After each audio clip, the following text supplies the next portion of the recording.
ಓಂ ನಮೋ ಭಗವತೆ ವಾಸುದೇವಾಯ ನಮಃ.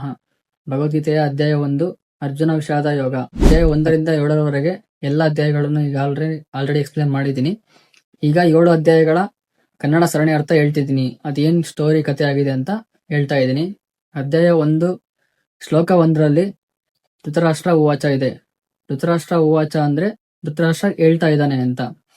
ಧೃತರಾಷ್ಟ್ರನು ತನ್ನ ಸಾರಥಿ ಅಥವಾ ಸಂಗಡಿಗ ಆಗಿರುವಂತ ಸಂಜಯನಿಗೆ ಹೇಳ್ತಾ ಇದ್ದಾನೆ. ಸಂಜಯ, ಧರ್ಮಕ್ಷೇತ್ರ ಆದ ಕುರುಕ್ಷೇತ್ರದಲ್ಲಿ ಏನ್ ನಡೀತಾ ಇದೆ, ಏನಾಗ್ತಾ ಇದೆ, ಅಲ್ಲಿ ಯುದ್ಧ ಮಾಡ್ತಾ ಇದ್ದಾರ ಪಾಂಡವರು ಮತ್ತೆ ಕೌರವರು ಅಂತ ಕೇಳ್ತಾ ಇದ್ದಾನೆ.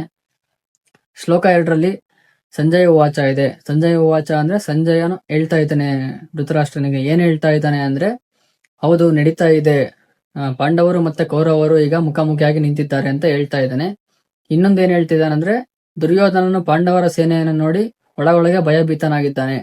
ಯಾವ ರೀತಿ ಅಂದ್ರೆ, ಪಾಂಡವರ ಸೇನೆಯನ್ನು ನೇತೃತ್ವ ವಹಿಸ್ತಿರೋದು ದುಷ್ಟ್ಯದುಮ್ನ. ಅದನ್ನ ಹೋಗಿ ಅವನು ದ್ರೋಣರ ಬಳಿ ಹೇಳ್ತಾ ಇದ್ದಾನೆ. ಪಾಂಡವರ ಸೇನೆಯಲ್ಲಿರುವಂತಹ ದುಷ್ಟ್ಯದುಮ್ನ ಅವರ ಸೇನಾಧಿಪತಿಯಾಗಿದ್ದಾನೆ. ಅವನು ನಿಮ್ಮ ವೈರಿಯಾದ ದೃಪದನ ಮಗನಾಗಿದ್ದಾನೆ. ಅವನು ನಿಮ್ಮ ಸಾವಿಗಂತಾನೆ ಹುಟ್ಟಿರುವಂತವನು ಅಂತ ದ್ರೋಣರ ಬಳಿ ದುರ್ಯೋಧನ ಹೇಳ್ತಾ ಇದ್ದಾನೆ. ಮತ್ತೆ ಏನ್ ಹೇಳ್ತಿದ್ದಾನೆ ಅಂದ್ರೆ, ಪಾಂಡವರ ಸೇನೆಯನ್ನು ನೋಡ್ರಿ, ಅವರ ಸೇನೆಯಲ್ಲಿ ತುಂಬಾ ವೀರರಿದ್ದಾರೆ, ರಥಿಗಳಿದ್ದಾರೆ ಅಂತ ಅವರ ಬಗ್ಗೆ ಕೂಡ ಹೇಳ್ತಾ ಇದ್ದಾನೆ. ಇಲ್ಲಿ ದುರ್ಯೋಧನನಿಗೆ ಒಳಗೆ ಭಯವಾಗ್ತಿದೆ.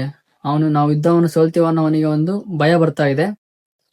ಅದರ ಜೊತೆ ಮತ್ತೆ ಗುರು ದ್ರೋಣರಿಗೆ ಧೈರ್ಯವನ್ನು ಹೆಚ್ಚಿಸಲು ನಮ್ಮ ಸೇನೆಯಲ್ಲಿ ಕೂಡ ತುಂಬಾ ವೀರರಿದ್ದಾರೆ ಅಂತ ಹೇಳ್ಬಿಟ್ಟು ದುರ್ಯೋಧನ ಸೇನೆಯಲ್ಲಿರುವಂತಹ ವೀರರ ಬಗ್ಗೆ ಕೂಡ ಅವನು ಹೇಳ್ತಾ ಇದ್ದಾನೆ.